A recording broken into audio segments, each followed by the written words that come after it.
board member meeting for the Lafourche Parish School Board in order. A few reminders before we begin. First off, we ask that you silence all phones and devices. And secondly, we also ask that everyone is masked in compliance with the governor's mandate. When addressing the board, feel free to lower your mask as you approach to do so. Other than that, please be sure you are wearing. B, invocation by Ms. Valerie Bourgeois, District 7, and Pledge of Allegiance by Ms. to the flag by Mr. Al Archer, District 3. Loving and merciful God, we are grateful for another day to serve you and do your will. Please be with us as we commence the 2021-2022 school year and guide us through all meetings, school events, and extracurricular activities, as well as our students and teachers through their teaching and learning. May this year be fruitful, engaging, and successful for everyone. Further, place a hedge of protection around all students, employees, and their families as we continue to navigate this pandemic. We ask all of this in the name of your Son, Jesus Christ. Amen. Amen. I pledge allegiance to the flag of the United States of America and to the republic for which it stands, one nation under God, indivisible, with liberty and justice for all. D, roll call. Ms. Babbitt? Here. Ms. Bell? Here. Ms. Thomas? Here. Ms. Fertitta? Mr. Bootery? Here. Dr. Guillaume? Here. Ms. Bourgeois? Here. Mr. Dufresne? Mr. Schwest? Mr. Plaisance? Here. Mr. DeBlanc? Here. Mr. Long? Here. Mr. Archer? Mr. Bernard? Here. Ms. Shopper? Here. You have quorum? Thank you. E, policy on public participation by our board parliamentarian, Mr. Al Archer. Thank you, Madam President. It is the policy of the Lafourche Parish School Board to conduct all meetings in view of and with welcome participation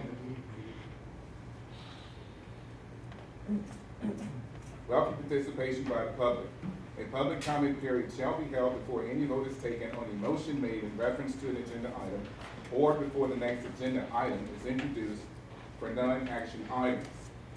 Members of the public who wish to speak on agenda items at a board/committee meeting may do so by item A, completing a public comment card and submitting it to the official recorder prior to any action being taken on the agenda item or before the next agenda item is introduced for non-action items. Speakers shall be recognized in the order in which cards are submitted following the initial discussion by the board. Members of the public may also choose to express support or opposition without wishing to speak through the public comment card. Item B, when an individual has been recognized to speak on an agenda item, that individual should limit his or her comments to matters that are strictly relevant to that agenda item. The President reserved the right to stop any comments when deemed necessary. Item C, there should be a 5-minute time limit imposed on any speaker or group. Item D, any member of the public wishing to speak who has not submitted a public comment card will be offered the opportunity to speak before a vote is taken. If the agenda item does not require a vote, i.e. non-action items, members of the public wishing to speak shall be allowed to do so by the presiding officer conducting the meeting prior to moving to the next agenda item, doing a final call for public comment. Members of the public wishing to speak then should stand and walk to the front of the board. Once recognized, members of the public shall state their name, address, and then proceed to give public comment. For more information regarding public participation at the Lafourche Parish School Board and committee meetings, please review LPSB policies BCBI and BBC available online. Are there any further blue cards to be turned in? Okay. Item F, introduce new administrators. Mr. Martin. Yes, thank you, Madam President. The first new administrator we're introducing I think I see her in the back there is the new principal of Lafourche Upper Elementary School, Ms. Sherry Badgeron.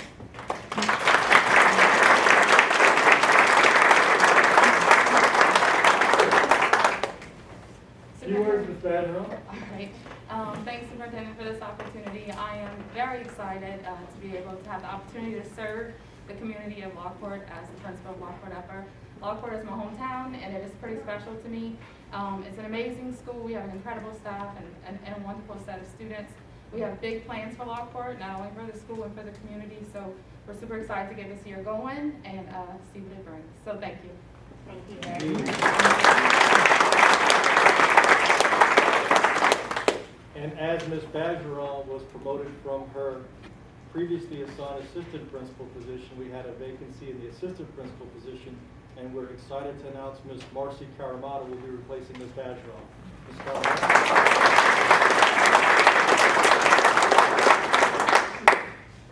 I'd just like to thank you guys for giving me this opportunity to serve as the assistant principal at Lafourche Upper Elementary. I'm grateful to be able to serve alongside Ms. Sherry Badgeron, and I look forward to servicing all the families and students in the Lafourche community. So thank you. Thank you. And at South LaRose Elementary School last month, we introduced Ms. Dana Grow as the principal there, and replacing Ms. Dana Grow as the assistant principal. And here tonight is Ms. Scarlett Griffin. Congratulations, Ms. Scarlett.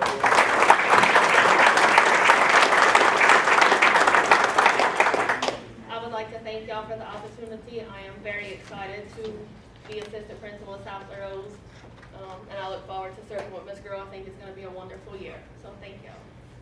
Thank you.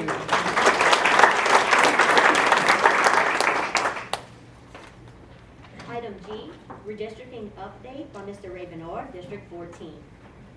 Thank you, Madam President, and Superintendent Martin, and members of the board. Our goal, of course, in this redistricting meeting is to reduce our board from 15 members to 9. The first meeting was held on July 1st, and to get the ball rolling, the census for 2010 will come out to 2020 on September 30th, 2021. I'd like to recognize the members that are part of that particular committee. We have Barry Plaisance, Mrs. Cheryl Thomas, Miriam Petita, Mrs. Tina Babin, and myself. Each board member should have received a call from South Coast Central to set up a conference to look at 3 alternative plans for the reduction of their districts from 15 to 9. The way this is set up, and I'll go over it real quickly, is that the 2010 census shows that right now each of the 15 districts has approximately 6,500 population. If we would reduce it to 9 based on the 2010 census, we'd have about 6,500. That's the population we're looking at each of the districts. And in addition to that, we need to understand that this definitely is a process. It's going to require not a 100-meter run, but it's going to be a much longer run than that. By March 1st, 2022, we should have this completed for the schools, districts, and March 30th, 2022 for the parish council. We also, throughout that whole process, we're going to have continued meetings. We have to have a public hearing. In addition to that, this has to be approved by the Department of Justice, and it goes on and on from there. So, with that understood, with only one meeting, we have accomplished a lot, and we will get together once everyone has talked to the South Coast Central. And I do want to recognize before I leave that Mrs. Petita was selected as our chairperson for this particular district, redistricting, and I congratulate her on that, for that appointment. And if there are any questions concerning anything that I've talked to you about tonight, please let me know or let Mrs. Petita know. Okay? Thank you. Yes, Mr. McCarty. For clarification purposes, What is the new number that we are going for 9 members? We don't have that because the new census has not come out and it won't come out until September 1st. The numbers I quoted were simply based on the 2010 census, if we would have done it at that time. And what's the, The population in 2010 was 96,000 people divided by 9. Right, that's thank correct. you for that clarification. Okay, sure. Any further board questions? Okay, if not, we'll continue. 2, approval of board consent agenda. A, approval of board consent agenda items. B, minutes of the regular board meeting held July 7th, 2021. C, minutes of special board meeting held July 21st, 2021. Can I get a motion? Motion by Mr. Tim Long, seconded by Mr. Barry Blazons. Any discussion? Any public comment? If not, we'll vote.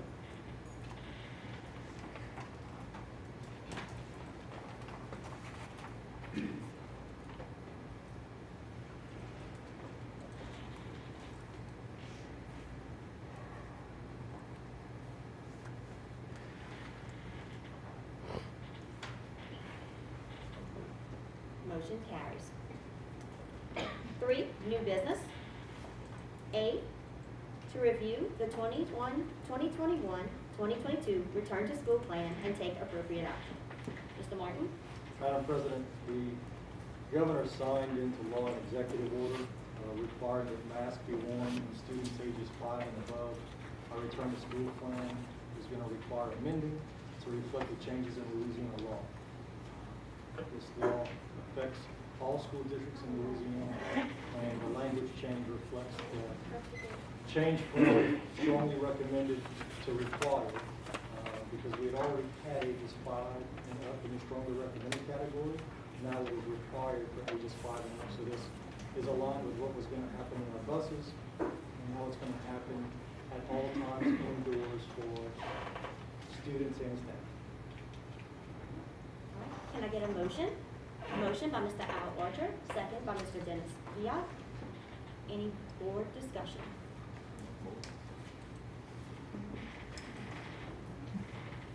Any public comment? In which case, we'll start with our blue cards first. Okay, first, Mr. Stephen Wilson. As you approach, please state your name and your address. My name is Stephen Wilson. My address is 3221 Highway 308, Grayson, Louisiana, 70309. Got some handouts for y'all. Y'all can just pass them around. The information, y'all can have to share some of that. The information was too big to send to the email. This is the CDC, FDA report as far as vaccinations are concerned. The hotline, it's got in this report, it's got who you call, how you call, why you call, who has to call. And what this one book right here represents, this one book represents 7,528 people that have died within a 10-day period of taking the vaccination.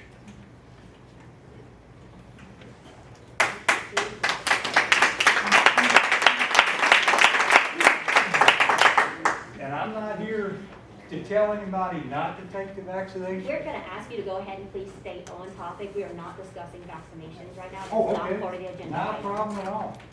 Not a problem at all. I think we are discussing masks.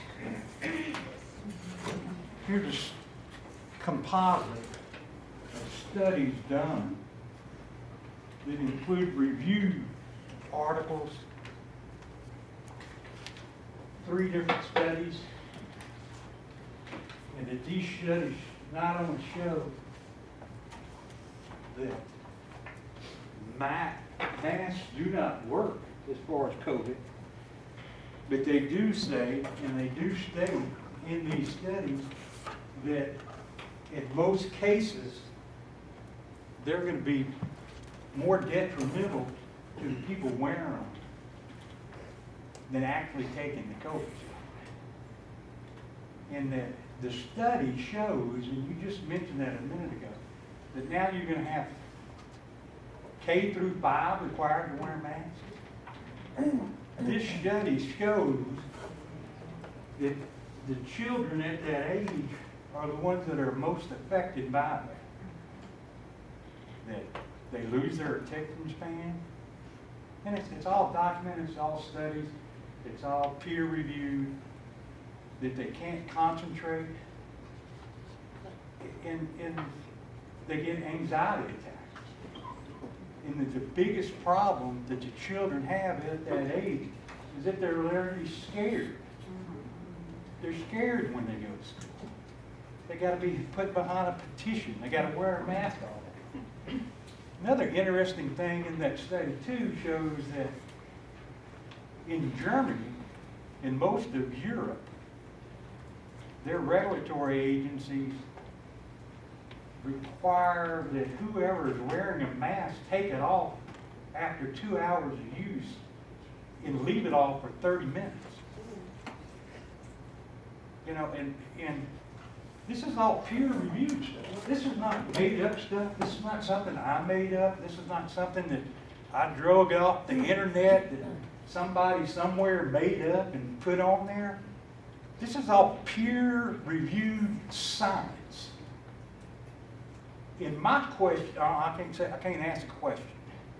So my concern is, and my hope is, that you will take this information and send it to your state people and who's telling you what to do, because there surely wasn't any discussion at all when this came up.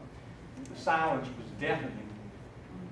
Then debunk it. Send it to your state guy. Y'all make a motion to send this to the state and say, I want you to go through here line by line and tell me why this isn't true. Tell me why we need to do what you're telling me to do. And I think you owe that to your kids in the school. Did you just, in today's society, you know, you're saying I'm off topic. That last year I've got 500,000 people over a 7-month period of time that have either gone to the hospital or something from taking that shot. No, and I think it does do this. I think it does compare to this. If I'm not mistaken, you've got some kind of lottery thing going on right now, where if you take the shot, you get in that lottery to win something? Is that correct? At the state level. It's at the state level? They have scholarships. So, I mean, that's kind of on the outrageous side. Next, But- Mrs. Jackson Peters, thank you for your comments, sir.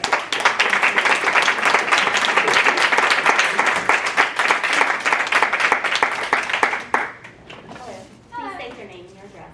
I'm Jackie Pierce, I live at 204 INZ Drive here in Tentative.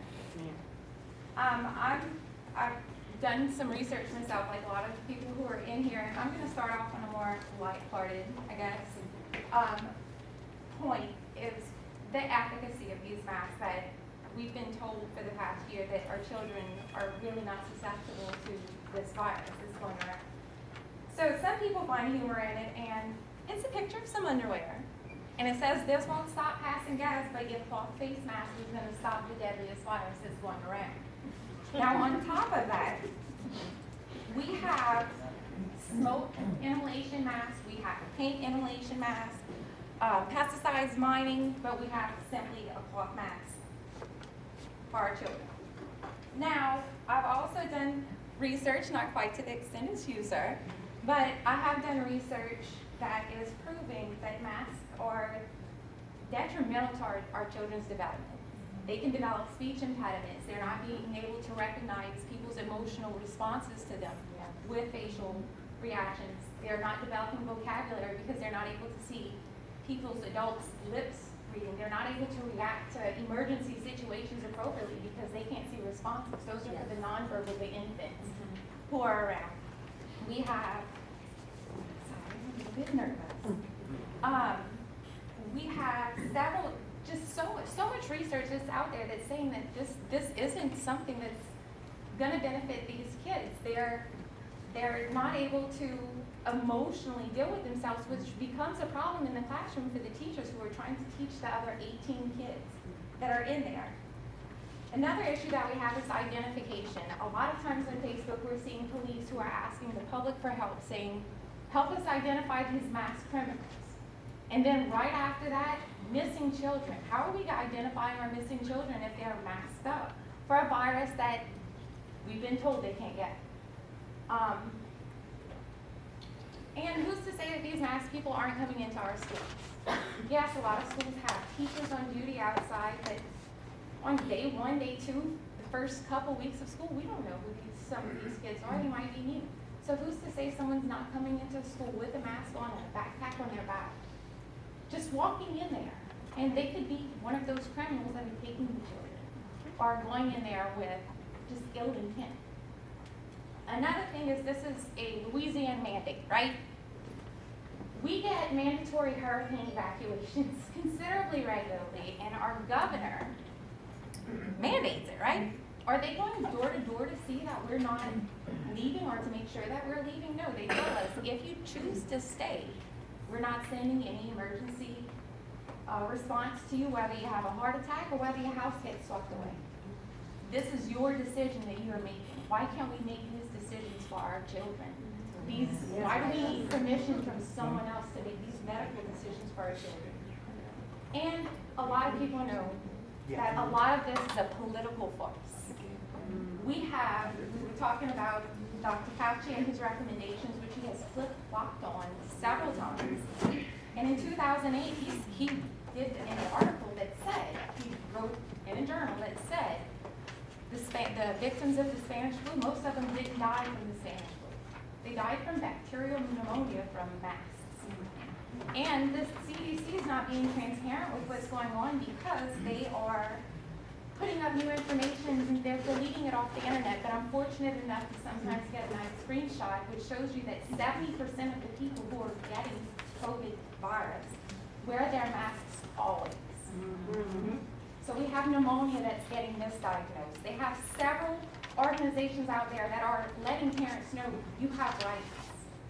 You can make these decisions for your children, based on our freedoms from the Constitution, our God-given rights. And another thing with the transparency, the National Institute of Health is a very high-regarded resource for medication.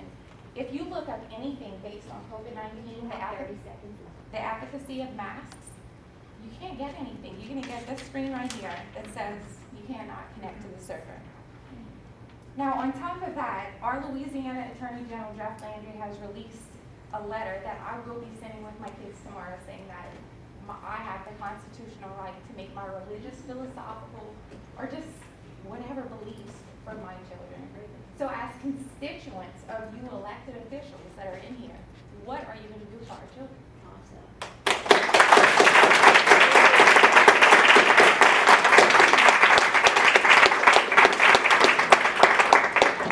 Thank you, Ms. Pierce.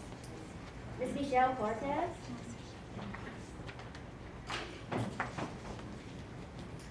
Please state your name and your address. My name is Michelle Cortez. I reside at 708 Jefferson Street here in Thibodeau. First of all, I want to thank you all for considering our comments, what we have to say, the research that we've done. Again, I haven't done the amount of research as this gentleman here, but I do believe that what I have to present, and I'm very nervous, I'm sorry, is very important. So let me just tell you a little second about myself. I've been a teacher for Lafourche Parish for over 30 years.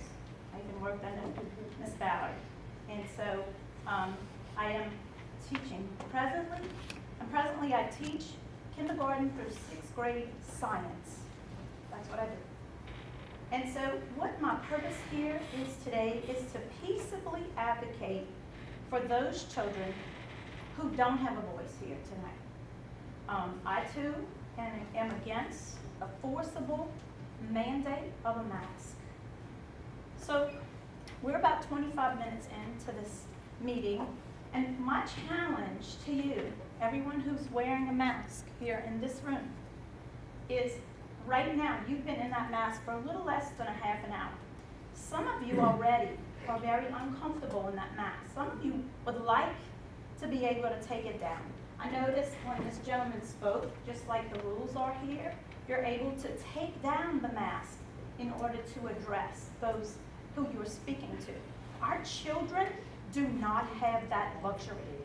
They are stuck behind that mask. Multiply the time you've been in that mask by, let's say it's been a half an hour, almost a half an hour, by 12 times. That's 6 hours behind a mask. That minus a little time for lunch, possibly if they get to go out for recess, but some last year, we had kids had to wear the mask at recess as well. Now, what about those children who they're riding a bus, which I've heard already, the mask is required on the bus, we got that mandate. So to school on the bus, at school, after school, whether they're riding a bus, or what if they're in aftercare? Some of these children are required to wear a mask until their mama comes pick them up, what, 5:30? Without pulling it down.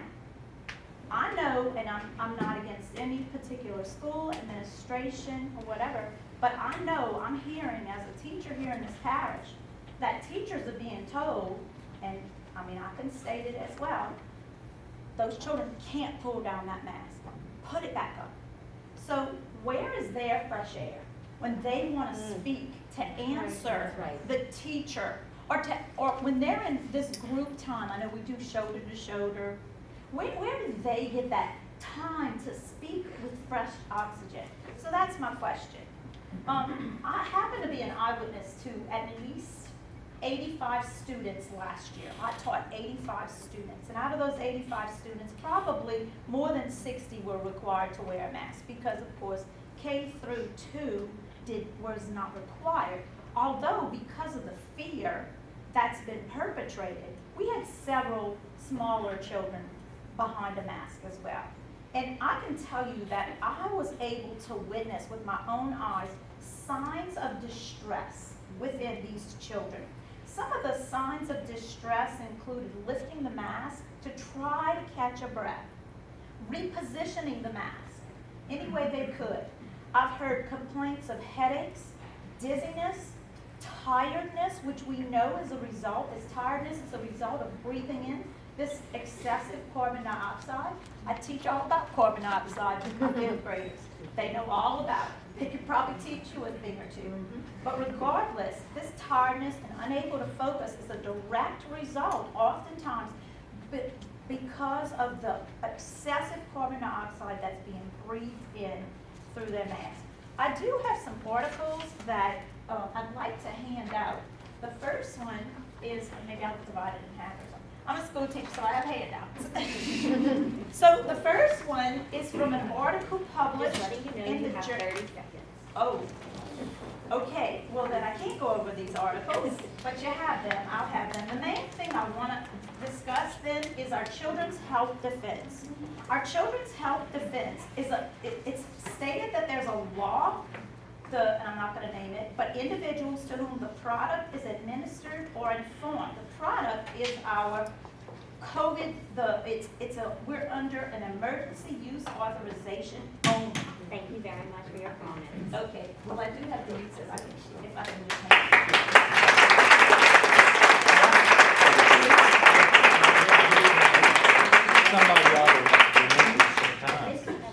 Shanna, thank you for your time. your attention. Thank you. You're welcome. Ms. Shanna, Hello. please state your name and your address. Shanna Yurtich. I'm 466 Crossing North Street in Tentative. Thank you. You're welcome. I want to talk about something that's a little bit different, but I was here a couple of weeks ago. What's going on in these rules that are being made, the mandate that was made, is based on lots of information that comes from the medical field. I get it. This is scary. People are scared. I get it. But there's a lot of information that's also being suppressed on the other side of it.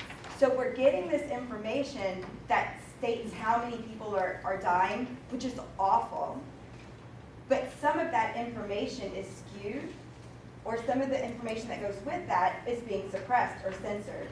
So I know, I've seen it personally, something that I know to be true has come out, that I've put on Facebook or whatever it is, and and it's censored, fact checked, or whatever, and it's something that I know to be true. So if that's happening to me, there are also articles I've seen that I go to get, and later on they're gone off the internet. They're being censored. So we're getting certain information that people are scared to death, that the fear they're putting in us about this virus that I think with skewed information, with censored information. I did want to say this, that Dr. Fauci, who a lot of people are listening to as the expert on this, that Dr. Fauci on February 5th, 2020, said the typical mask you buy in the drugstore is not really effective for keeping out a virus, which is small enough to pass through the material.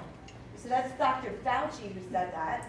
And then now the stories have changed and they're okay to wear now. So the efficacy of it, we're not really certain about. Although they're saying there are studies that are done, there are also studies that say the opposite, but those are being suppressed. Doctors who have come out and who have talked against this are being threatened. They're being threatened, they're being sued, their livelihoods are being damaged, and they're scared, death threats. So people who are coming out and saying, no, but that's not my experience in the medical field. As a doctor, that's not my experience. Their experience is being pushed aside because of the narrative, I'll say, that we have to have this fear that they're pushing. So, in Florida, some moms sent 6 masks to be analyzed to see what was going on inside of these masks. And inside of the masks, they found, out of the 6, 3 of them had pneumonia-causing bacteria inside of those 3 masks. So half the masks that they looked at, it was a small sample size, had pneumonia-causing bacteria, and 2 of the 6 had meningitis-causing bacteria. So we have these masks on the kids with the carbon dioxide all day, and we're protecting them from this virus that the study that Johns Hopkins put out of when they studied 48,000 children ages 0 to 17 who were diagnosed with COVID, 0 of them died. 0 of them died unless they already had an underlying serious medical condition. So we're putting these masks on these kids that have bacteria, pneumonia bacteria and meningitis bacteria, but we're protecting them from something that they may not need to be protected against. So that's just something to keep in mind. I'm sorry. I also am a little nervous. So I was saying that we're scared, but everybody's scared of different things. And one of the things that I'm scared of is the government coming into my home and telling me what I need to do with my children. It starts with a mask, then it moves on to, I know we're not talking vaccines because we're not there, but what's to say we won't get there? They are now places are requiring vaccine cards. Thank you so much. That hasn't been done since Nazi Germany, where people are saying you have to have a vaccine in order to do whatever. When we're seeing the thousands and thousands of people who are dying from the vaccines, who are they to tell me I need to do certain things for the health of my children, of my child? And so that's where I'm coming from with this.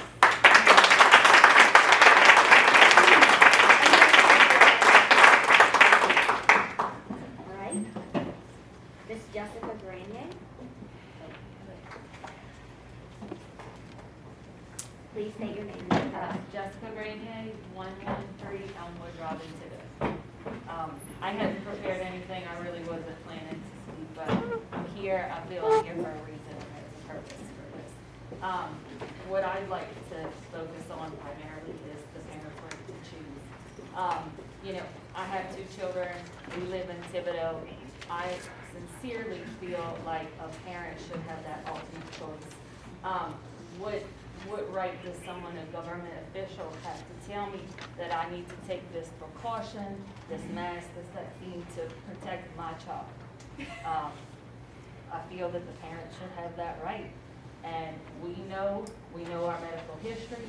I know my children's anxiety levels. I know my kids' predisposition to social withdrawal. I also work in the schools as well in special education, so I do understand child development. I understand communication. I understand behavior.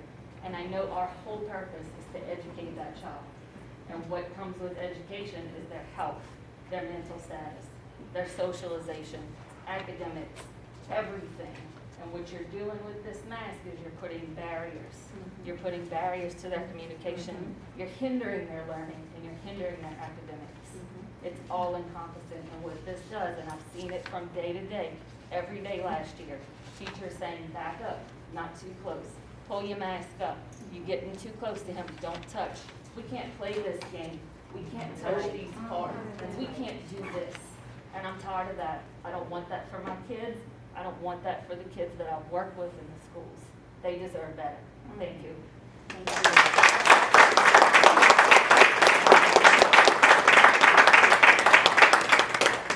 So I do have a blue card from Ms. Trudy Nielsen, which says you do not wish to speak. But I want you to have the opportunity since you filled it out if you'd like to. Trudy Nielsen, the Affordable Ford Bypass Road to Louisiana. There were a few things that I wasn't really prepared, but I'm looking at the Article 101 of the preamble of Louisiana State Statute. And it says that it gives the parents the right to make decisions for their children. And it specifically states that the parents shall make the decision regarding where and with whom the child shall reside, the educational, moral, ethical, religious training of the child, the medical, psychiatric, surgical, and preventative health care of the child, and the discipline of the child. That child owe to their parents respect, blah, blah, blah, blah. And it says that basically the parents have the right to determine the medical things that for their own children. And I was listening to them talking about the mask. I read today on a box that it says that you should not have this mask on more than 4 hours, period. And then you should put a new mask on. So you have to ask yourself, you're breathing in and out all day long, and you're not getting fresh air. To me, it hurts the kids because they're not getting the fresh air they should. So I don't think that this mask is not medical. It's not approved for medical use. But really, all these, like I see all of y'all, you have a variety of different masks on. So who says that this mask is going to stop a virus that is so much smaller that can get through this mask? So I don't think that it's serving the purpose that everybody thinks that it should. And I appreciate everybody coming up in here and speaking and speaking their mind about the mask, but I do not agree with this mask at all. Thank you.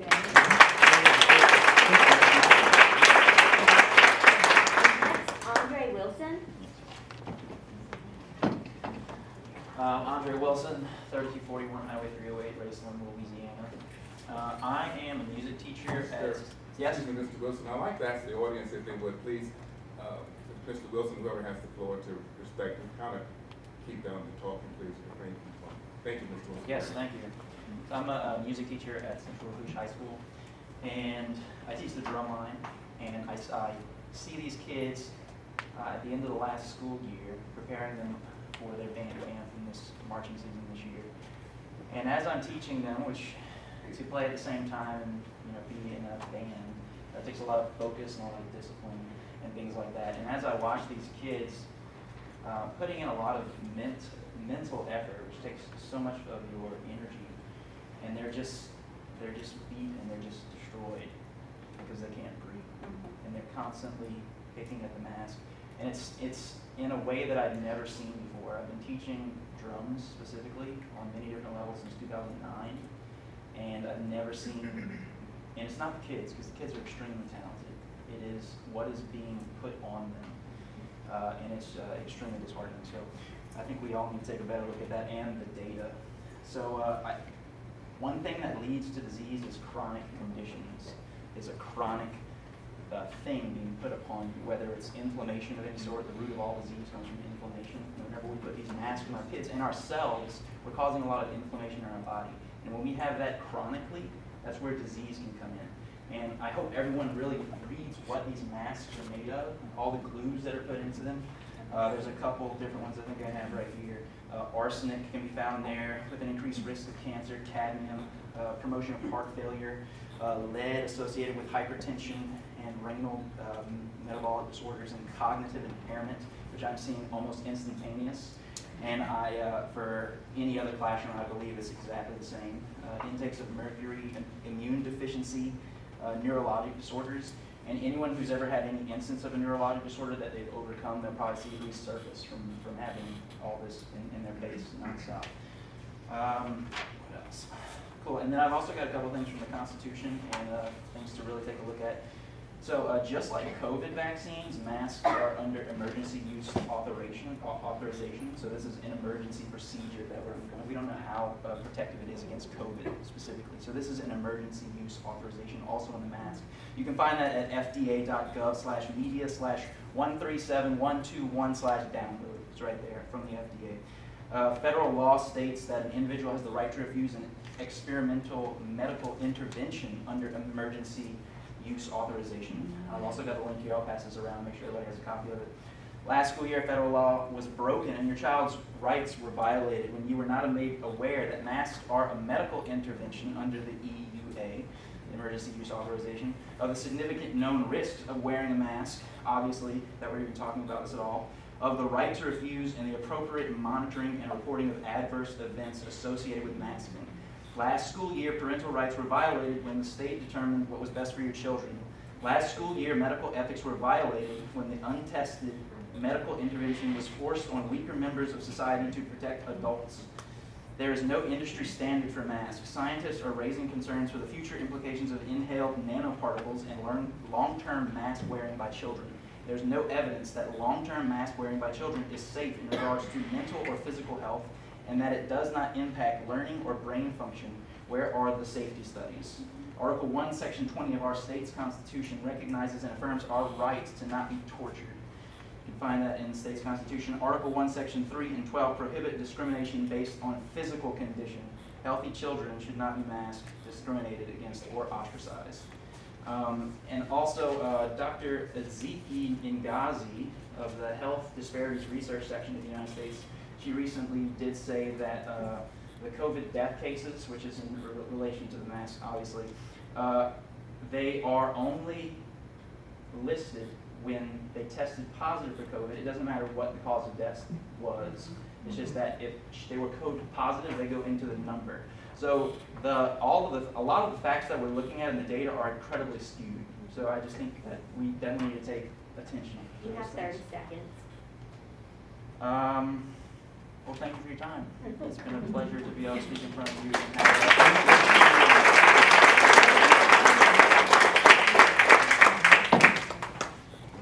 Rhonda Malosso. Please state your name and your address. My name is Rhonda Malosso, 513 Olive Street. I said I didn't want to speak, but since you called me, I'm coming out. I have a grandson. He has asthma, and I think he's going to get a doctor's exemption.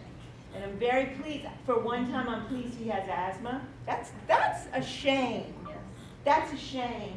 And I am going to ask you, as a grandmother, I have another one coming up. I have no telling what they're going to decide.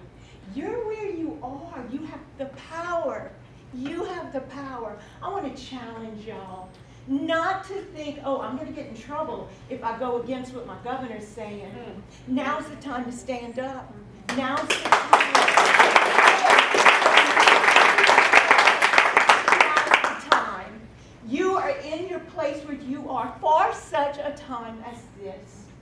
And I just plead with y'all to make the right decision. I think about the Constitution. No, it's not the Constitution. I was a teacher for 20-some years, but I forget things. It's the Declaration of Independence, which began our country. And why?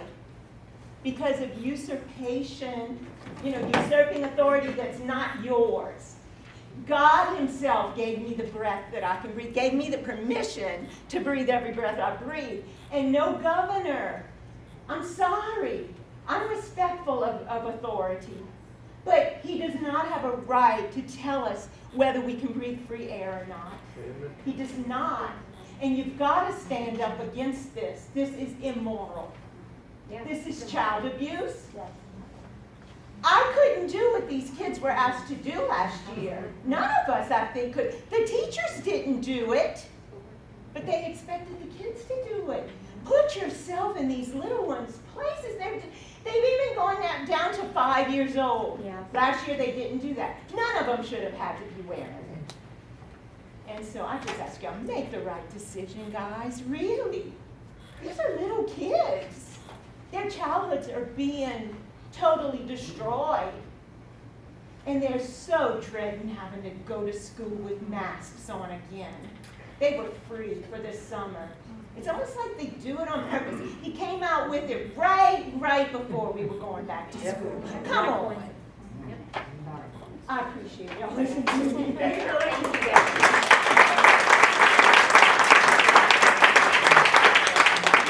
I have another card from Miss Amanda Page that says you do not wish to speak. Okay. Jennifer Besson, do not wish to speak. Melissa Martin, you do not wish to speak. I will. Okay. Please state your name and your address. Melissa Martin, 1121 Rosedale Drive, Tentative, Louisiana. Thank you. I was not planning on speaking, but I do feel the urge to speak. One thing I think all of us could probably say as adults, we have a lot of liberties that we don't realize that we're going to put this demand on our children. We have the luxury, many of us, to go in a private area, in a personal office, outside, in other areas where we can breathe. And we are asking 5-year-olds to stay all day, up to high school. My kids are older now. They're in high school. But it's like that, they don't get those breaks. And when they pull their mask down in school, they get corrected. And if it's not up their nose, they are being given detentions. This is not right. We have never been in this place in society. I cannot even imagine if my schooling would have been like this. We're able to go into an office. Our kids can't just go up and leave and go to the bathroom 15 times a day to breathe. They are not given that luxury. And we are asking them to do this. They're not a commodity, like to be played with. These are children. They need to breathe. They need fresh air. You know, and I'm so thankful that we opened up with prayer. I thank God because just like you said, God gave us the breath that we have. And I think about just as Christians, we're created in the image of God, in His likeness. And God is love. What are the most basic forms of love? A smile. A smile. A touch. We can't touch. We got to be 6 feet apart. And if we're too close, they get fussed at. We cannot even smile. Do you know how hard it is to see a smile through a mask? That is just, it's detrimental to our children's learning. Some of those things, they've got to recognize social cues. And those things are important. And I just think, just like was said earlier, mandates are given. But there should be options. And if the mask works, then you should be allowed to wear the mask if you would like it. And if I feel differently, then I should have that freedom. My decision to wear a mask or not wear a mask should not actually affect you if it works. If the efficacy is there and it is fully preventable of COVID, then how does my not wearing it affect that? So I just thank you for your time. I appreciate it. Thank you.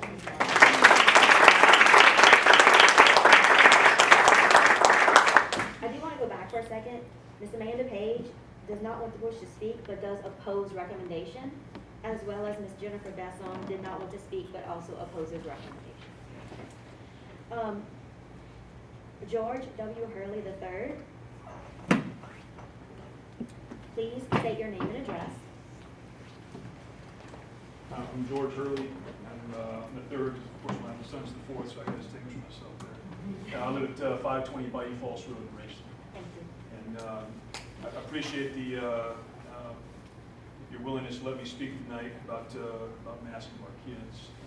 I thought I was coming here with somewhat of a unique thought that masking was a little bit more than just the medical aspect. And I was pleased to see that so many people out here are so much more than fingernail deep on this overly politicized issue. And I appreciate, again, you all hearing me out tonight, that the emotional and behavioral development of our kids is at risk here. Facial expressions. And when I was a kid, teaching self-confidence and self-esteem was absolutely impairment, or it was very much what we learned when I was a kid. We're losing that with masks on our face. I can't see the facial expression or anybody's, what you're thinking about what I'm saying right now. Our kids lose the validation from the people that we used to hold in high regard. Teachers, police officers, firefighters, everybody like that. Well, if we still hold these people in high regard, community leaders such as yourself, then take off the mask. Let them see that you believe that that speech that they're making to their class, when they're trying to develop those public speaking skills, when they're in that science class or that ELA class, and they're reading that essay that they worked so hard for like the last month on, and they get up there and they want to see that one kid in the class that everybody looks up to because they're the popular one. They're the one that is the best on their sports team outside of school, or they always get straight A's, or that teacher that says you need to do it this way. Well, hey teacher, did I do it right? Well, I don't know because I can't see your face. I can't see that facial expression. And I won't read you the National Institute of Health 2018 article that I read earlier today as I was preparing to come up here. And as everybody's pointed out, there's a lot more people that are prepared than I am tonight with studies and figures and articles and such like that. But it talked about just that. It talked about the emotional and the behavioral development, the facial expressions that we're losing, that almost like that generation of kids right now. We're also telling our kids that it's okay to disobey policies and procedures and regulations. And by that I mean, some of you, as I look around tonight, came in with your mask not all the way up against your nose. But as I hear, and I tell you, I didn't know this, so I appreciate the teachers really hammering this out, that I didn't realize how much my kids were, it was kind of slammed home to them that you have to have it perfect. But as I walked into my kids' school today at the meet and greet, half the teachers had it down around their face. They were pulling it away from their face. Hey, see, I saw that facial expression now. I saw those eyes. But it's true, and I think all you know it's true. Because I'm willing to bet that after every single one of you leaves this chamber tonight, after all these discussions and whatnot, you're going to take that mask off. I got a headache right now since I've been in this chamber because of this mask. And I bet y'all are going to be doing the same thing, that I can't wait to get that mask off my face. Because you can't breathe. Because you can't breathe. Superintendent Jared Martin, he said that the governor, it was law. If I quoted you correctly there when you first spoke this evening, you talked about the law that the governor, it's Louisiana law, so that's why we have to amend the back to school plan. That's wrong. It's not a law. Because the state legislature didn't say so. So it's not a law. It's a governor's proclamation. I know I got 37 seconds left. Which he said he does not have a statewide enforcement method. When he spoke earlier this week on TV, you know who wasn't there? The Louisiana State Department of Education wasn't there when he was trotting out his proclamation. There's a couple of parish presidents who mentioned that they weren't going to mandate the mask, they weren't going to enforce it. Let's be one of those parishes. Yes. So let's be bold, let's stand strong with our community, and make the correct decision tonight. I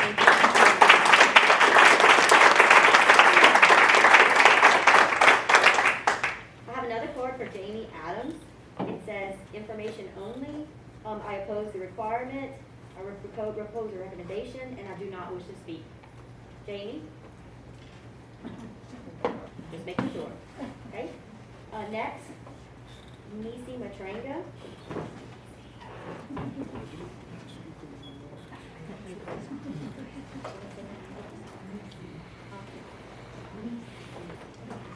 Please state your name and your address. Good evening. I'm Nisi Matranga, Raceland, Louisiana, 110 Plaisance Drive.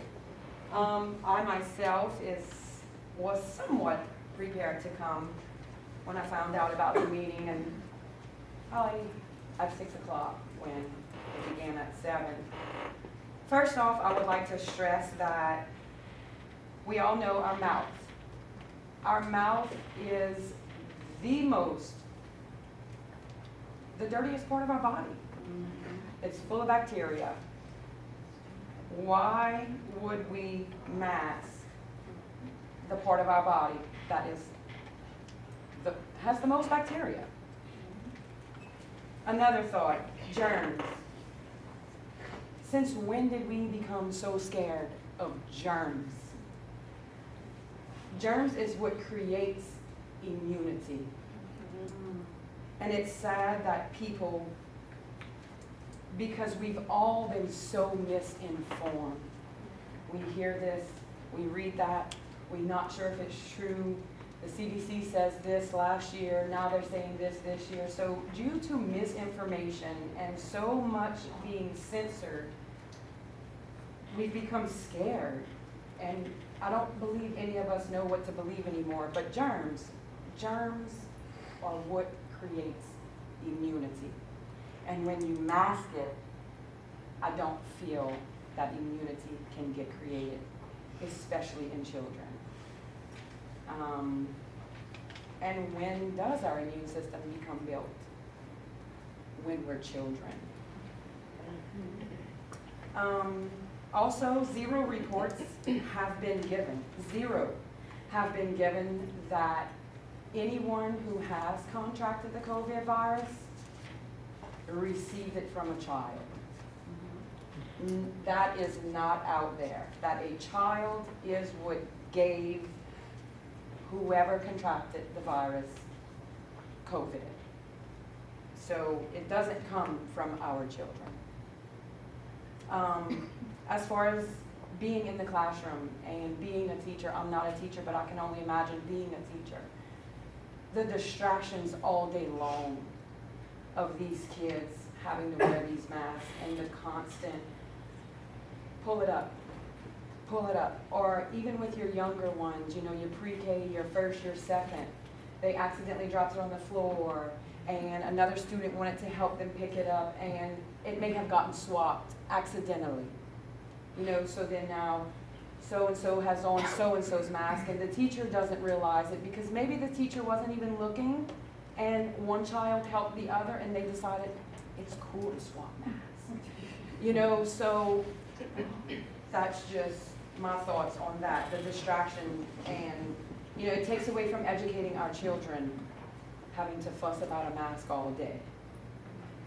Another thing I have is the psychology of children, the psychological.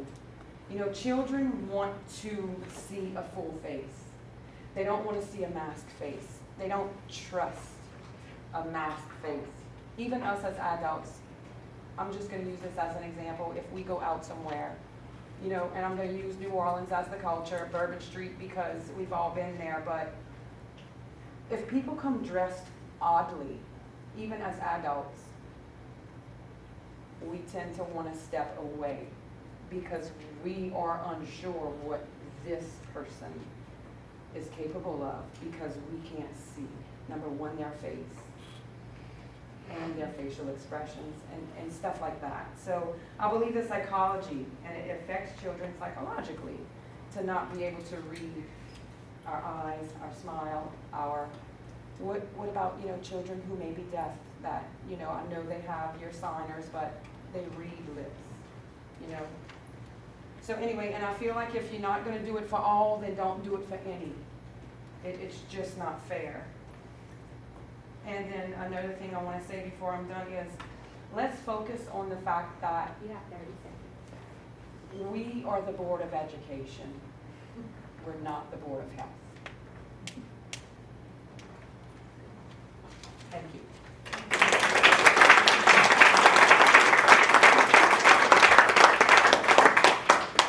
Denise Collinson opposes recommendation but does not wish to speak. All names go. Please state your name and your address. Denise Collinson, 210 North Terrell Drive, Gray, Louisiana, and I live in Terrebonne Parish now, but I do have grandkids here in this parish. I was born and raised here, went to all the schools here, graduated from Nichols. I'm a registered nurse. I've done several nursing, surgery nursing, psych nursing, hospice nursing, and now I'm doing a specific program for 7 years called Nurse Family Partnership. I work with mothers and children, involved in from pregnancy till the children are 2.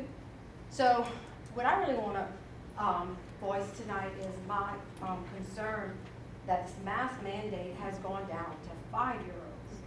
And it's just very concerning to me. My heart breaks. I can't even imagine how a 5-year-old is going to regulate how they need to breathe with these masks. Especially if they're being told you can't even pull it down, you can't even take a breath. They're going to be scared. They're not going to feel good. We know it was verbalized by more than one person, you know, how they're going to feel, tired, nauseated. I have a 13-year-old granddaughter who, she was 12 last year, private school, told me, Nana, I would just put my head down and take my breath. And I think what I really want to say about it is that I'm not 5, I'm not 10, I'm not 20, I'm you know, up in age, and when the mask first came out, and I did it out of respect mostly for others, I wasn't really worried. I didn't really want to wear a mask, but just walking in Walmart, I lost my breath. And I'm an adult, so I can turn and take a breath. And I just really have a hard time with the mask. It's just, I run out of breath easy. I just don't even like sitting here having it on for that long. It fogs up my glasses, but it also just, I just can't breathe and I don't feel good. So I just can't imagine 5-year-olds having to sit all day long in a classroom and wearing a mask and being so restricted. I just can't even imagine what these kids are going to go through. I really never liked it for the ages that it was put out for last year, but now it's pushed down even further. So that's just, I'm just voicing my heartfelt concern as a nurse, as a grandmother, and just speaking for these children that just need us to speak up for them. So I want to thank you. Thank you very much.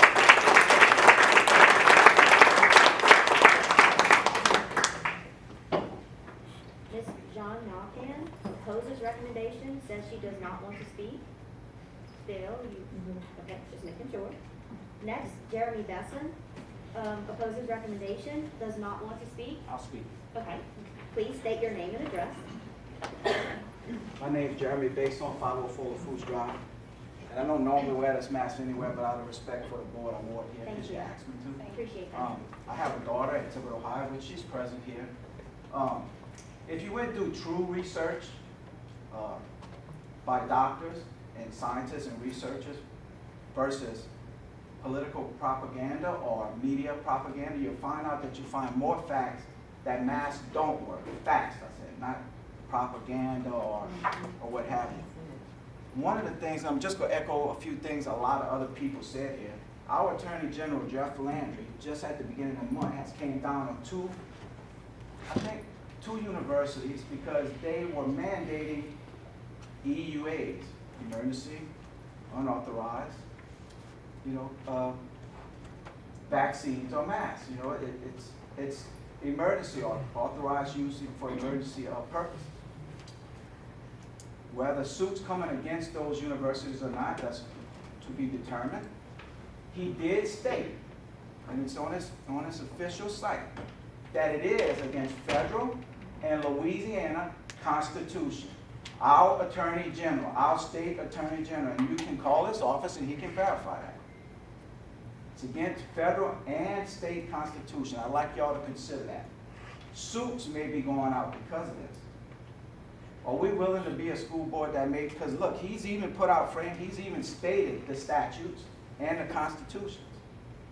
And there is a letter that went out by his office for framework for people to use to follow their constitutional rights. Are we willing to go that route where when people come tomorrow with those letters stating that they want their constitutional rights, are we willing to go into a legal battle over that? That's to be determined, but that's what's there. It's violation of constitutional rights. Now my daughter is in 10th grade this year. She struggles. They have to wear a mask during PE. Can y'all imagine that? Yes, they have to wear a mask during PE. They allow them to pull it down and take a breath. She comes home exhausted, tired, headaches. It's horrible, guys. It really is. It's horrible. I hope y'all deeply consider this mask mandate. It's against constitutional rights and it's hurting these kids. It's disgusting. That's all I have.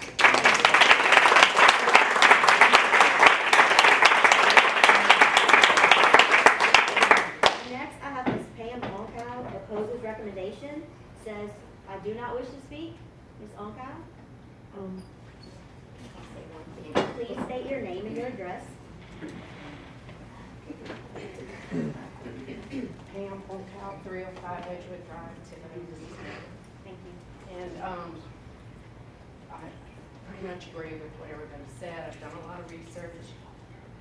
But one thing that hasn't been said, today I saw that the statistics for fatalities of the Delta variant are 0.08. And I mean, it's sad. People do die, but people die of all kinds of things. And I'm wondering, why are we all totally freaked out over 0.08? Like it's, you know, it's when we really research things, we find out it's not what we think sometimes. And also, recently the CDC said that the PCR test can't distinguish between flu, cold, COVID. So what is everything being named COVID?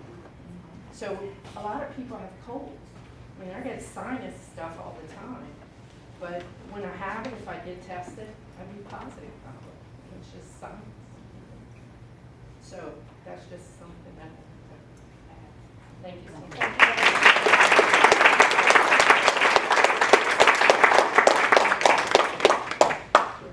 All right. Dr. Sarah Knight wishes to speak. Dr. Knight, please state your name and your address. Good evening, I'm Dr. Sarah Knight, 290 Lakeview Drive in Raceland. So I'm going to just start by saying that I'm an internal medicine physician, but I have no political or government affiliations. No one has influenced what I'm here to say tonight. And I'm also going to say that I am a product of the Lafourche Parish Schools, a graduate of Central Lafourche, and most importantly, I'm a mother. And so I'm speaking tonight as a mother who just so happens to be a physician. Myself and several of the local physicians, actually there's about 15 names on the list in a letter to the school board recently. There were more names that would have been on that list, but we did it in a rush before the governor put out his most recent mandate. And what we wanted to say to the school board is that we wholeheartedly support masking within our schools. The American Academy of Pediatrics supports in-person learning for our students. We know that our students learn best when they are in the classroom, but they support it with mitigation measures in place to reduce the spread of COVID-19 in our classrooms. This year we're dealing with the Delta variant of COVID-19, as you all know. This is a variant that is much more virulent and is much more contagious. And we are seeing it affect our children at higher rates than we did with the previous variants of COVID-19. The positivity rates of COVID-19 in our children has risen from 7%. In the letter I sent, it was 21.4. The most recent number is now 26% positivity rate within our children. I fear that if we go back to school this year and do not have any mitigation measures in place, that we will see those numbers rise dramatically. And this is going to lead to children missing school, potentially teachers missing school, not having enough staff and teachers and personnel within our schools to keep them open. And we want our students in school this year. There's also a large portion of our K-12 students that are either not eligible to be vaccinated yet or have not been vaccinated yet. Our recent numbers are about 12% of kids that are eligible for the vaccine have gotten it. So we definitely are in support of this. The CDC and the World Health Organization have also endorsed masking for students in the K-12 through 12. The positivity rate of COVID-19 right now in Lafourche Parish is about 18%. So it is spreading like wildfire through our parish right now. I am treating COVID-19 in our hospitals. And yes, Please keep in mind that Dr. Knight has the floor. Thank you very much. Sorry about that. thank you very much. So it is the recommendation of myself and several local physicians who are mothers, fathers, grandparents, aunts, uncles, who have children that are going to be starting the school year this year, that we return to school but with masking in place. We believe that we should follow the CDC guidelines for masking of K through 12 students, that we should follow social distancing guidelines, and of course all of the hygiene measures that I'm sure will be in place for our students, hand washing and cleaning, and all of those sorts of things that we know help reduce the spread within our classrooms. As a physician and as a mother, I feel like I must advocate for our students. Thank you very much, Dr.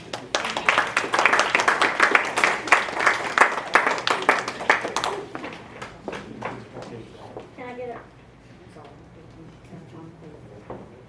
Any board discussion, board comment?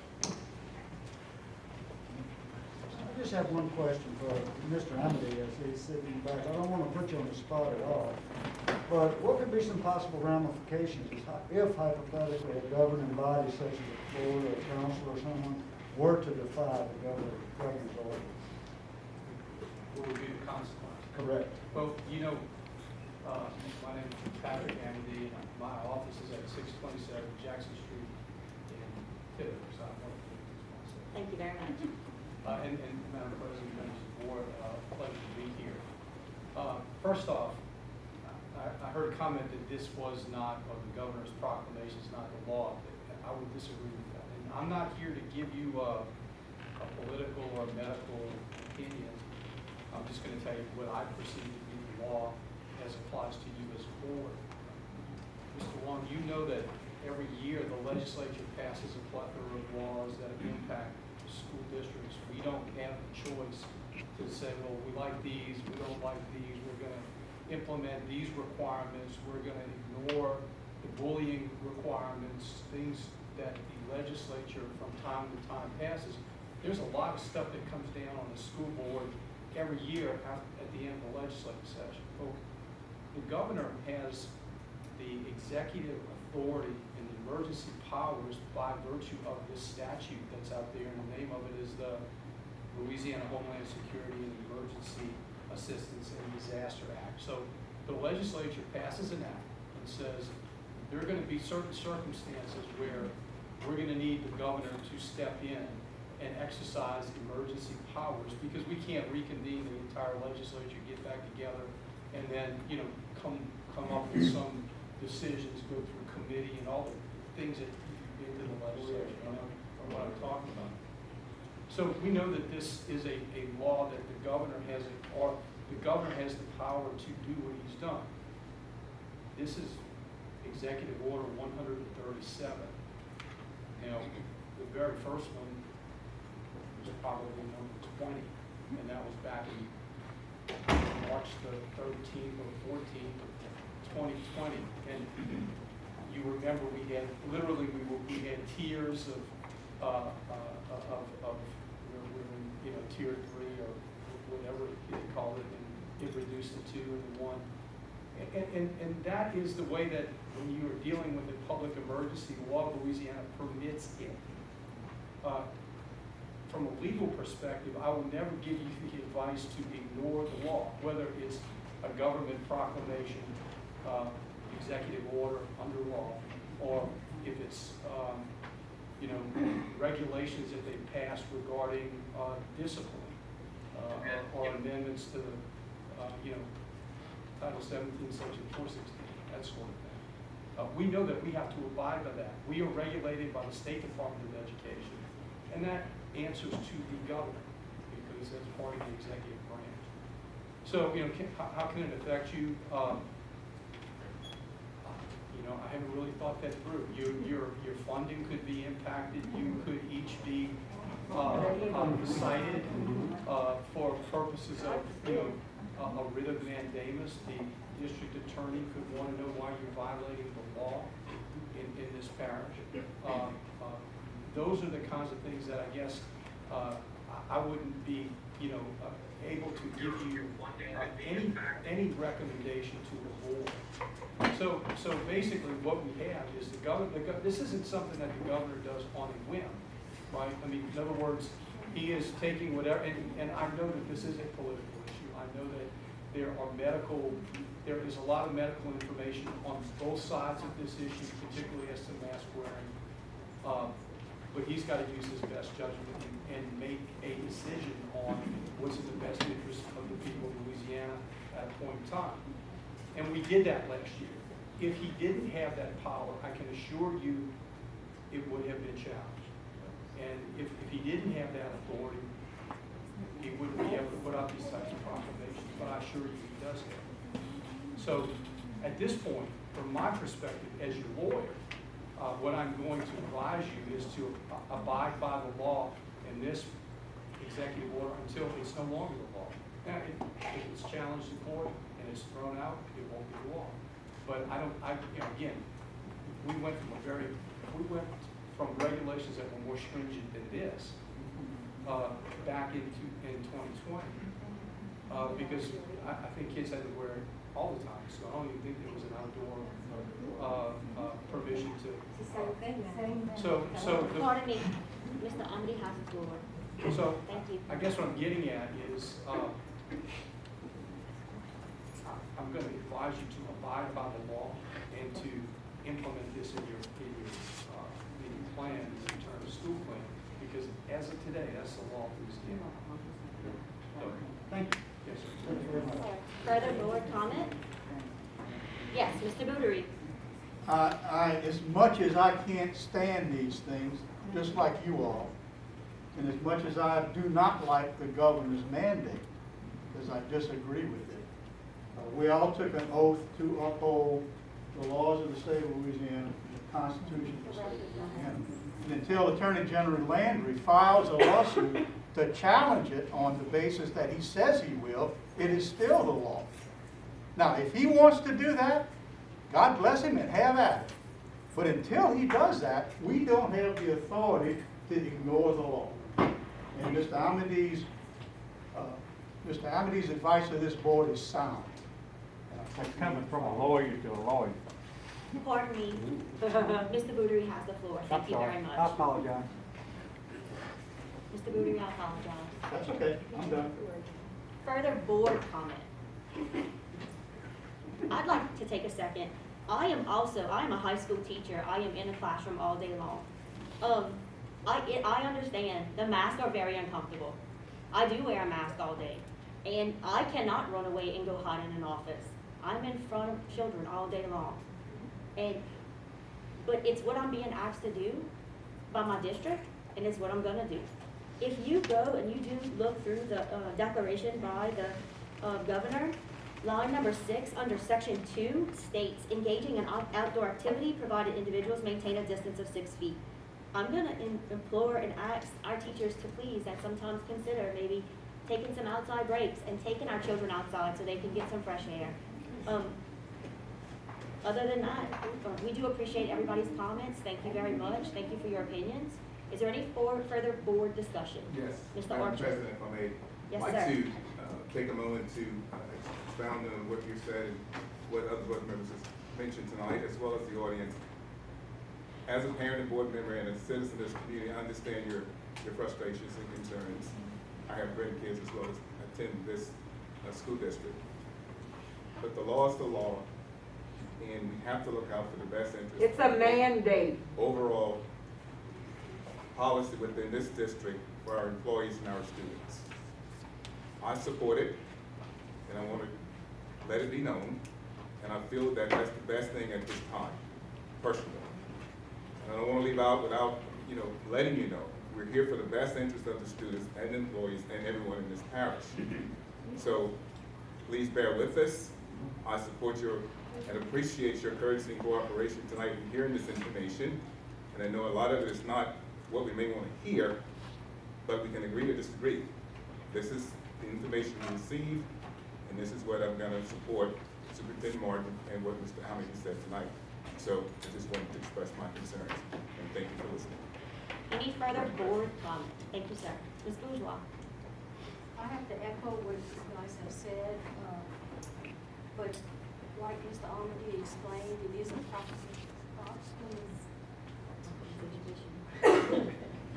from the governor under a law, so it is the law. But I challenge you guys to speak to Mr. Landry, Jeff Landry, or the governor, and give them the information that you gave us. We have to follow the law, but that's where you need to see where the law can be changed. We can't change the law, so I challenge you to talk to Mr. Landry and the governor on that issue. Thank you. Further board comment? Ms. Cheryl? I understand what you all saying. I really do. But I work at a school and I had 2 programs just this year where a case of COVID came in and one of our students is in ICU fighting for his life now.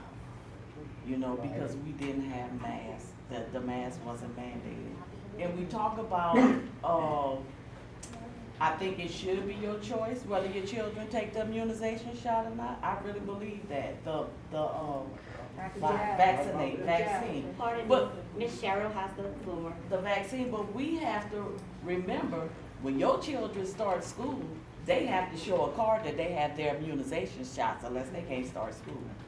So, I mean, it's almost the same thing. I understand a 5-year-old is gonna have a problem, God knows I do, and I know it's gonna be challenging. But I think we need to teach our children how to respect authority. And he is the governor of our state, no matter whether we agree with him or not.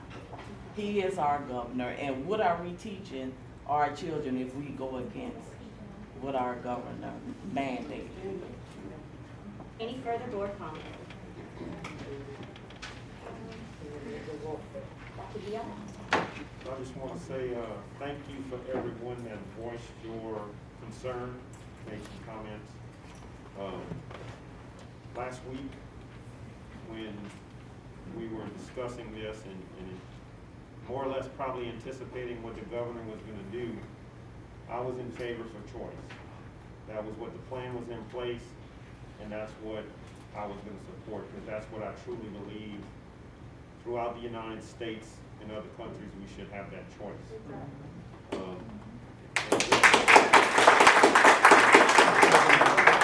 I'll be honest with you, that's not what's in front of us right now.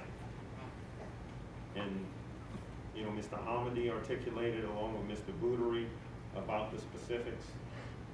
And, I mean, again, like Mr. Archer said, I mean, what's in front of me is a choice of following a law, which I truly believe it's a law, and you can disagree, and that's okay. It's what we have to do, because I would prefer not to see us be challenged. And I can tell you, every dollar that we get from the state, we need to get every one of those dollars. And that's how I feel about it. And whether you believe it's holding us for ransom or not, that is how our government is structured, from the federal government to the state government. And again, I don't like a lot of things, but this is something that I'm going to support. Any further board comment? If not, we'll vote.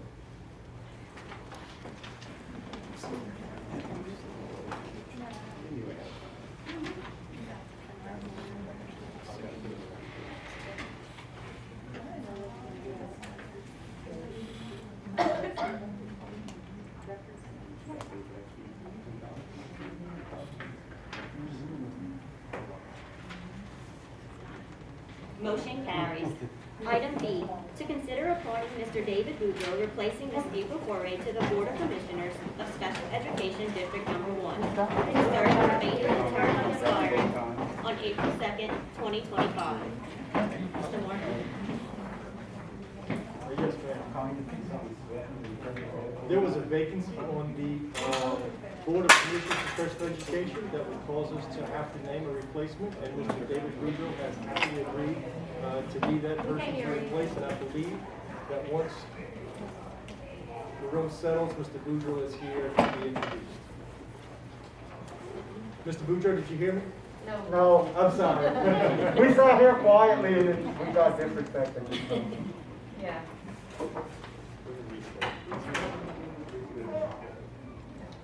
There was a vacancy on the Board of Commissioners of Special Education District Number 1, and this board has to reappoint a replacement, and Mr. David Boudreau is the nominee. That is the person that this board can put in replacement of Special Education District Number 1. Mr. Boudreau, you want to come up and introduce yourself? Sure.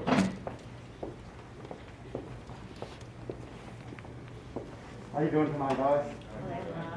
My name's David Boudreau. My address is 121 East 102nd Street, Cutoff.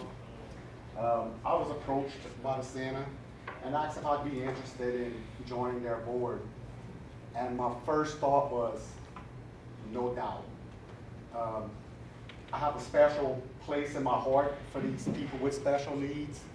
I deal with them through work. They come to the dealership, they do our vending machines, they were cleaning and doing all these things. And you know, to be able to serve on that board in that capacity to help these, I don't want to say kids because they're all adults and they're kids, is just something that just melts my heart. And if you guys would give me that opportunity to do that, I would be greatly appreciated. Thank you, Mr. Boudreau. Can I get a motion? Motion by Mr. McDoury, second by Mr. Al Archer. Is there any board discussion? Any public? I'm sorry, Mr. Yes, Archer. thank you, Madam President. Yes, sir. I had the opportunity to work at, especially at District 1 Center, which is located behind Cutoff Elementary. And during my time frame there working as an employee, I job coached a lot of the adult clientele that's either currently now. So it's a wonderful place to work, a great place to work. So Mr. Boudreau, congratulations, and I'm sure you'll do a great job. And by the way, he was one of my former students. Maybe that's why he did. Thank you very much. Mr. Boudreau. And as you all know, I've been the president of the Lafourche for almost 30 years now, and we have a very good working relationship with the center, and they do a tremendous job, and I believe Mr. Boudreau will be a credit and an asset to that board. Thank you very much. Thank you very much. Any further board comment? Any public comment? If not, we'll vote.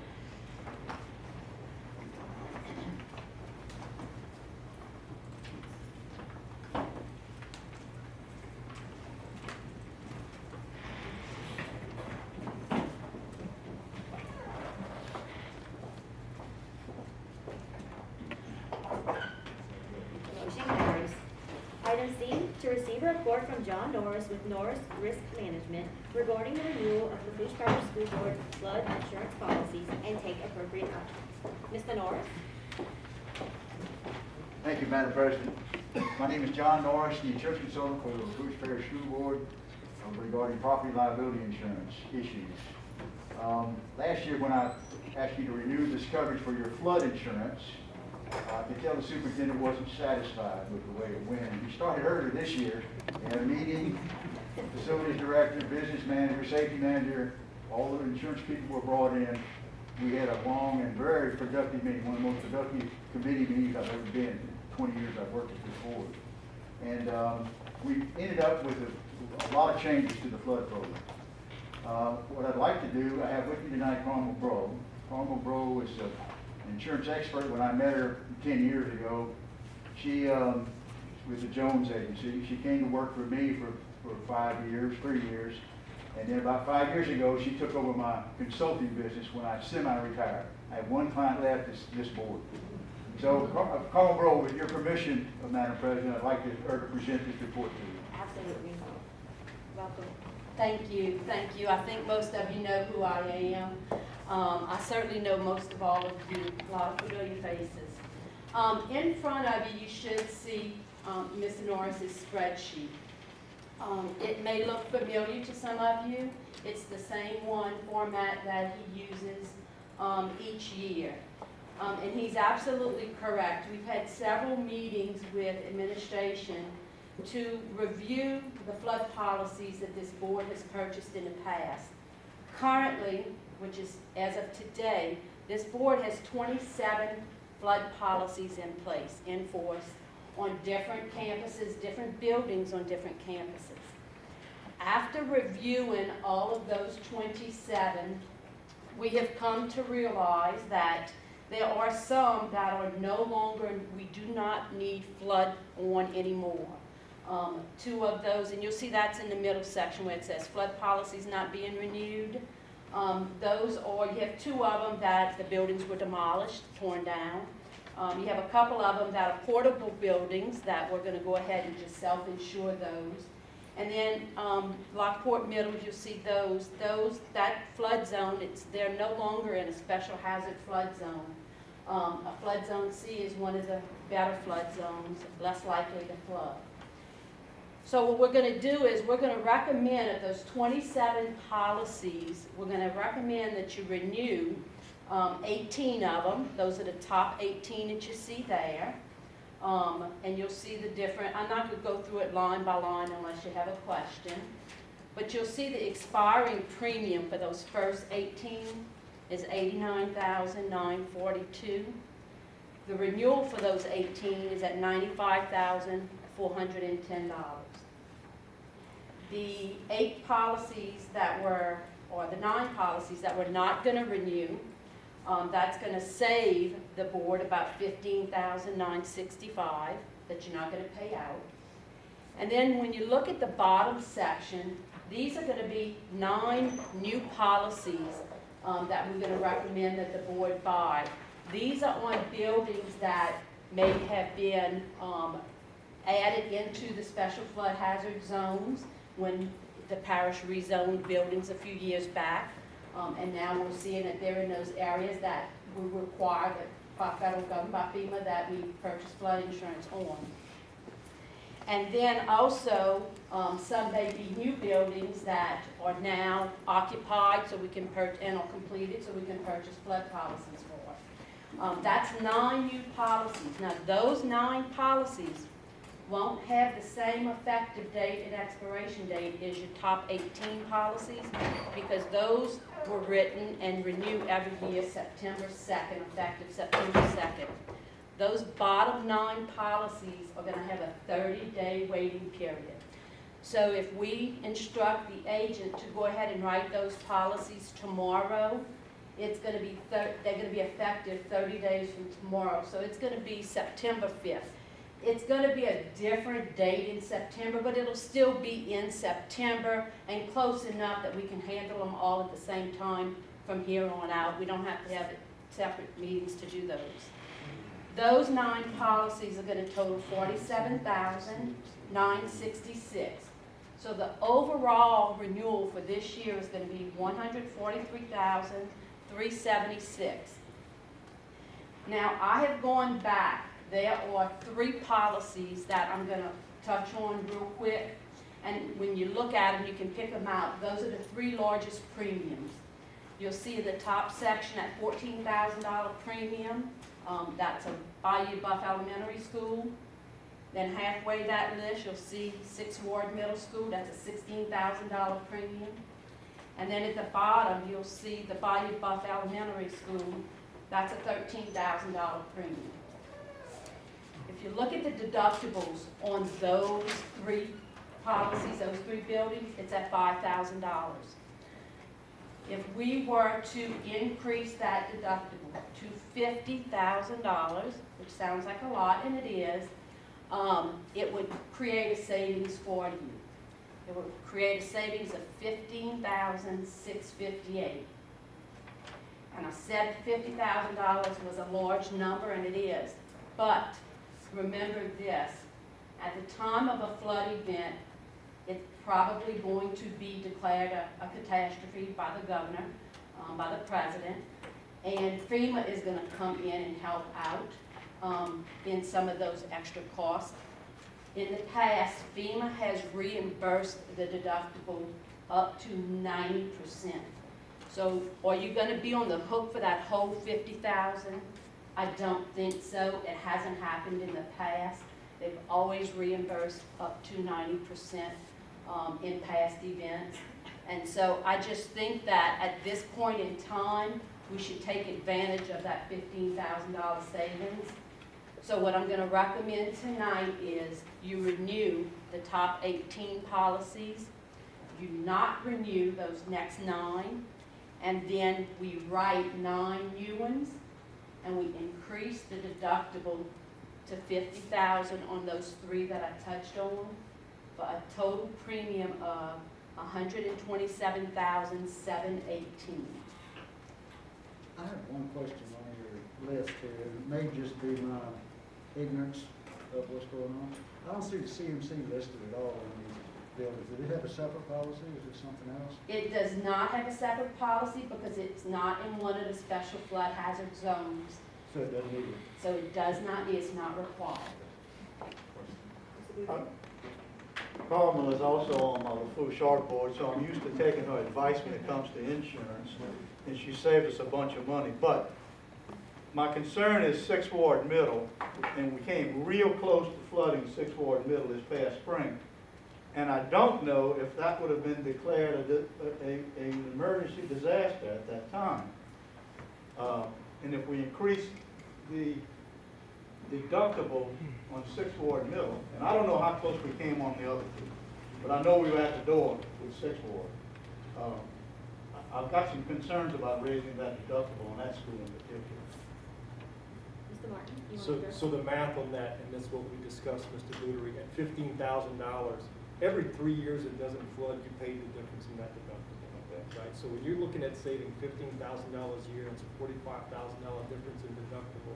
The building would have to flood much more frequently than it does, even though it's absolutely at great risk. When you run the actuarials, as it's called, on it doesn't flood frequently enough to justify paying that higher premium for that low deductible. I understand that. It would have to flood more than often. Again, I should have listened to her the first time. I'm glad you said that, so you did it.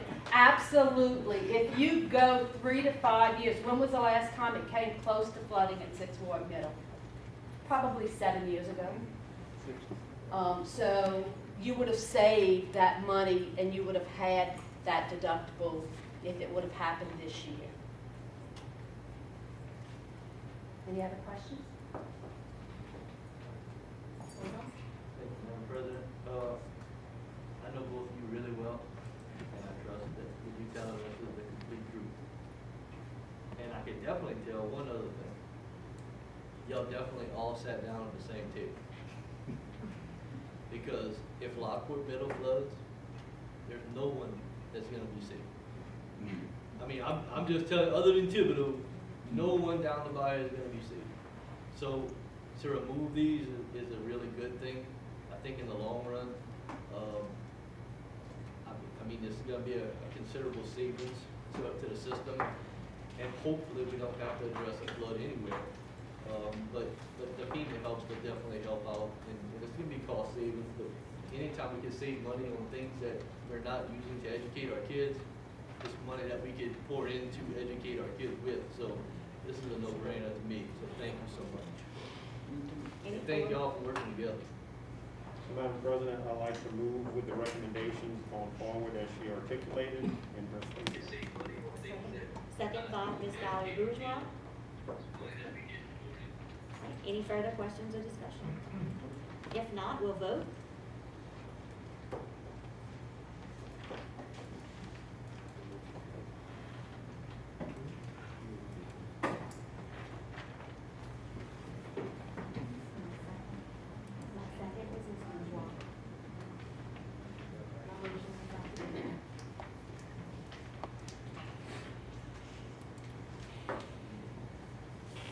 Would you like to sit in the Better do a handbook. It's here. Oh, here it comes. Yes, sir.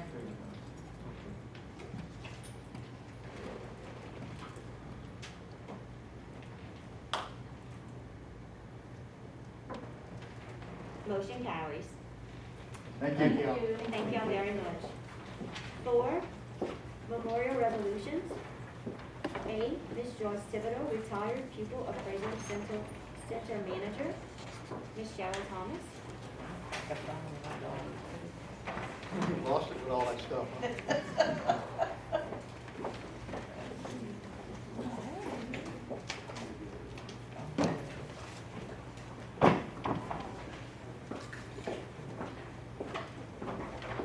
Mrs. Joyce Thibodeau was hired by the Lafourche Parish School Board on October 4th, 1977 as a manager at the Pupil Appraisal Center. Ms. Thibodeau retired May 31st, 1994, having served the Lafourche Parish District for a total of 17 years. B, Ms. Christy McDermott, paraprofessional. Ms. Valerie Bourgeois, District 7. Ms. Christy McDermott was hired by the Lafourche Parish School District on September 5th, 2006, as a paraprofessional at Central Lafourche High School. Ms. McDermott also worked at Racing Upper Elementary School, Lockport Middle School, and Lockport Lower Elementary School during her career. Ms. McDermott passed away on July 7th, 2021. She served the Lafourche Parish School District for a total of 15 years. I'm sorry, guys, but she was my niece. One way too soon. She'll be missed by all of us. Great paraprofessional. Was a very great helper to our students and our teachers. Thank you. Thank you very much, Ms. Scott. Let the record reflect that these resolutions were adopted by general consent and will be recorded on a special page of our minute book. 5, tentative dates for future meetings. A, board member in-service, Wednesday, August 11th, 2021. B, policy and procedure committee, Tuesday, August 17th, 2021. C, transportation committee, Tuesday, August 17th, 2021. D, land and facilities management committee, Tuesday, August 17th, 2021. E, insurance committee, Wednesday, August 18th, 2021. F, finance committee meeting, Wednesday, August 18th, 2021. G, academics committee, Wednesday, August 18th, 2021. H, advisory committee, Monday, August 30th, 2021. I, regular board meeting, Wednesday, September 1st, 2021. Item 6, executive session. To consider entering into executive session to review and receive and review the superintendent's proposed professional growth plan and complete the development of said plans for the upcoming school year, per policy CEI evaluation of the superintendent. Madam President, I move that we go into executive session to discuss. Motion by Dr. Giat, second by Mr. Tim Long. We will go into session at 8:44.